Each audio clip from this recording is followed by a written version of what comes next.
Chapter 15. Uncovering the Veil.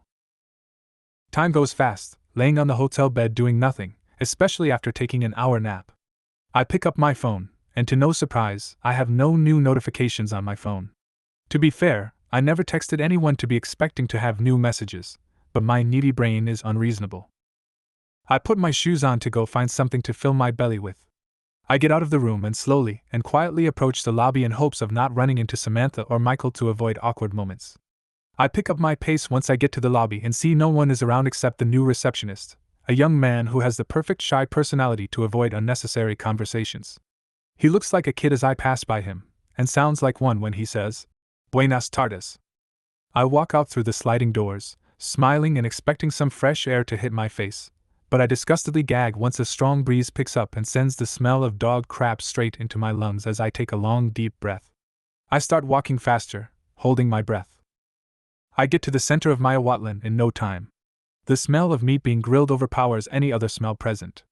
Several mobile food carts are scattered all throughout the city center. It is not congested with cars like every other road in town because this part only has foot access. Red brick tiles make the floor, with garden blocks and benches throughout. A few statues of local heroes are elevated on posts.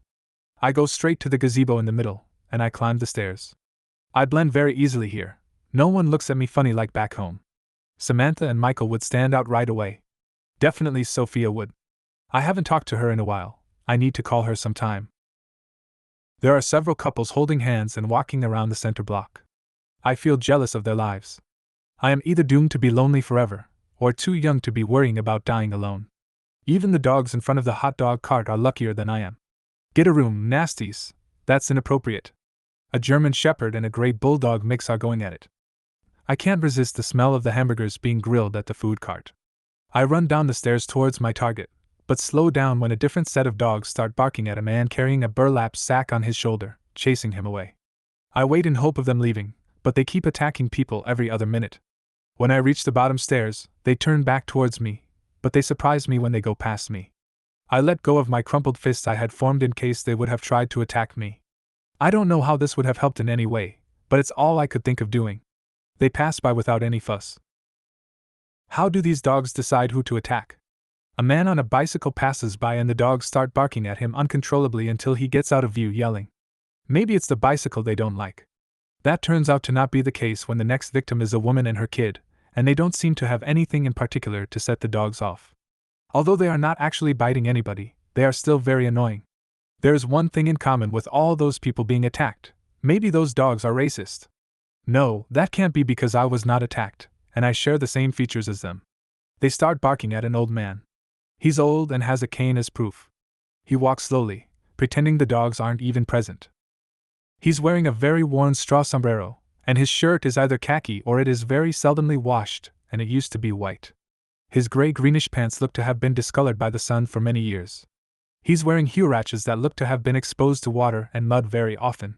He has an old white plastic mesh tote bag hanging from his hand, containing a small amount of things bulging at the bottom. I don't know for sure, but it seems like these dogs are classists. All the people they've been attacking are obviously not very fortunate. Stupid dogs. I sigh when I realize what I am doing. Who do I think I am? What the hell am I talking about? The dogs can't tell if someone has money or not, but I do. They are not classist, I am. I feel a rush of embarrassment go through my veins upon realizing I am blaming an animal for my thoughts and opinions. I realize I am part of what makes this world a crappy place. I might be getting a little tear in my eye, but I roll my eyes because it might be from self-pity. I am no better than Michael or anyone I have sent judgment towards. I get my hamburger and sit in one of the benches by the gazebo to eat it comfortably. Not too long after, the two previously barking dogs sit in front of me waiting for me to share my food. Why should I care to share? What's the proper response to this? Hey you bully, you want me to feel pity for you? No. Here you go, I'm gonna pretend like I did not see your hypocritical behavior where you want to be treated differently than you treat others. Okay, now I'm just projecting. I don't know if you know, but it is not me who you need to treat nicely if you want to win my heart. In order for that to happen, you need to be nice without expecting reciprocation. Am I wanting dogs to have the same qualities I'm looking for in a lover now? I sigh at the ridiculousness of my thoughts. I take a piece of bacon out of the hamburger and split it in half and throw one to each of them. They catch it like two professional football players and swallow it in a split second without chewing. What a waste of such tasty strips. They sit there waiting for more. You do not deserve more. Get out. Go bark at someone else, I think to myself. They keep on staring at me, until I guiltily hog the hamburger to myself. They walk away disappointedly, smelling the ground sporadically. Not even half a minute goes by and they start barking again, causing me to regret sharing my bacon, and I sigh cringely. I turn to see who they are barking at now. It is a boy of about 8 years of age, and he is carrying a stick in his hand. He is using it to guard against the dogs, but is cowering towards one of the food carts. He is wearing a dirty light blue polo shirt that is starting to look small for him, and red basketball shorts, with no shoes. His feet and lower legs look spotty, as if he's been running in the mud that has now dried off. The man in the hamburger cart throws a bucket of water at the dogs and they scramble away, with their tails between their legs. I can hear him mumble something in anger. Another boy a couple years older than the other one, also carrying a stick, comes running, catching up to his friend. He is also barefooted and dirty, but wearing green shorts, and a blue shirt with a faint Pikachu in the middle, surrounded by several Pokemon in smaller size. The stick the second boy is carrying is very long, probably twice as long as the other one, and it has a bulge in the middle, seemingly tying together two smaller pieces. What are they doing looking like that in the middle of town? Know they not shame? I feel second-hand embarrassment, almost as if it were me the one not wearing shoes. Wait a minute, are they the human version of the dogs? Once again, here I am judging someone, pretending it is different from what Sophia was doing. Whose standards am I using? Look at yourself. Have you not learned anything? The two boys switch sticks, causing them to drop the longer stick, which makes a loud hollow noise, and everyone looks their way. They both drop to the ground to pick it up. Apurate. The older boy says uncomfortably and gives a little push to the younger boy, who carries the small stick again. They run to the corner of the block and turn right, disappearing from my view. 3 pigeons land to my left, where they start fighting over French fries on the ground. I have nothing better to do, so I go to the corner to see what the kids are doing. There is an open sky basketball court with a few people playing on one of the hoops. On the other side of the basketball court, across the city center, there is a building that reads Mercado in big letters. The last time I was inside was decades ago, but I can still remember the smells of raw meat coming from all directions, and the big cuts of beef and pork hanging from the ceiling in some of the cubicle stands. It is still jarring remembering all that weight hanging from the ceiling. I'd bet this would be a big culture shock. I guess going back in time back home would be the same. But I guess it's more like city versus rural life. I turn to the right at the corner where the little kids went. There is an old Catholic cathedral on my left. The boys are walking in front of the building's front door and are carrying only the long stick, each holding one end. They exit the gate on the other side of the railing area. I nonchalantly walk to the other gate. This must be a very old building, as well, like most of the buildings downtown.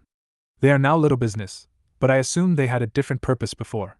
Considering most contain Spanish architecture, I can assume Spanish conquistadors had a big influence during the beginnings of this town. The sun is starting to set, and the cathedral is starting to look scary. Almost like there is an exorcism being planned inside. I'm only used to those good old Protestant churches. I'm sure people from around this area would think my America is sketchy too. Why are you attending that?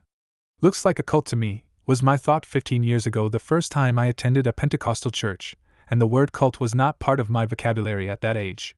Here I go again. I approach the gate on the other side.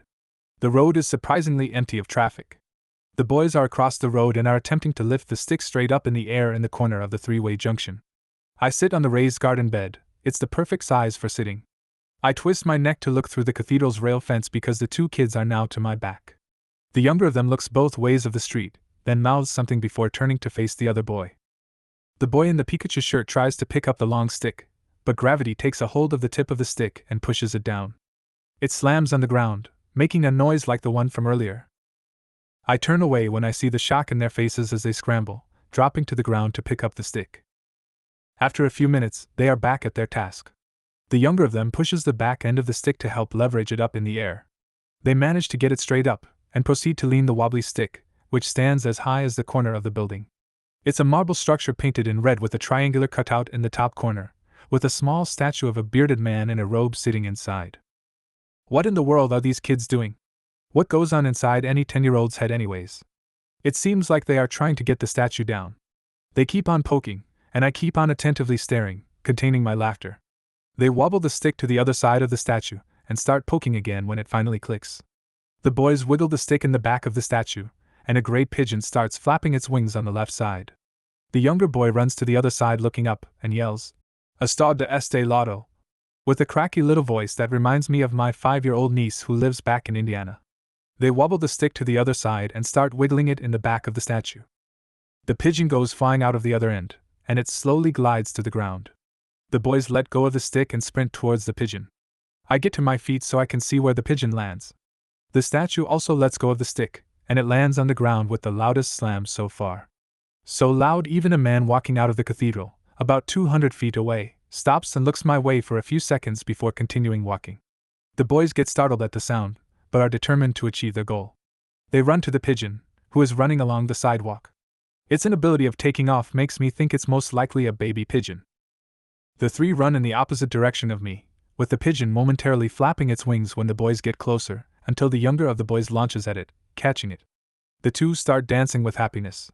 The pigeon starts flapping its wings, and they stop dancing abruptly, as the pigeon shuffles in their forehands until the older boy holds it tight to his chest. They start running back towards my direction, and I go back to sit. Once they get to the corner with the statue, they wait for a white sedan to pass before they start crossing the road.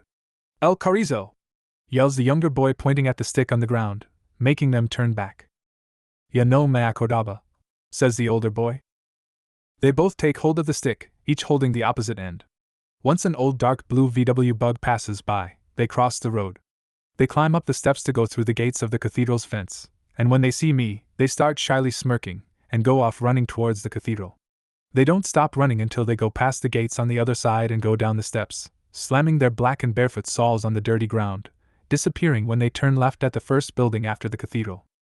I wonder what they want that pigeon for. To eat it? It looks too small. No, they don't want to eat it. Hunters do not wiggle the deer out of the forest, holding it dear to their chest. Those boys probably want it as a pet. Little rascals. I hear honking cars on my back, where the pigeon was kidnapped from. The street has been congested like it always is. For a few minutes, the life of the town had been on a hiatus, only to return to normal as soon as the kids were gone. In front of the cathedral, a group of people start congregating. I stand up when they are joined by a palanquin carried by 4 men, coming out from the big wooden doors. A statue covered by a white sheet stands on top of the palanquin. I start walking, and when I pass by them, I notice the white sheet is a white veil. The men carrying the palanquin take the lead to go towards the street. The people who had been waiting outside start to follow. A strong torrent of wind passes through, uncovering the veil, revealing the statue of the Virgin of Guadalupe underneath. A woman runs to pick it up, and 2 others help her cover it back up. The chatter that accompanied them fades away as they go down the steps and I turn the corner. I walk around the center block twice to let the hamburger settle in my stomach, and I start walking back to the hotel when I notice the sun is gone. I barely have enough time to get back before the streets are taken over by darkness. I go straight to bed, knowing tomorrow will be another boring day.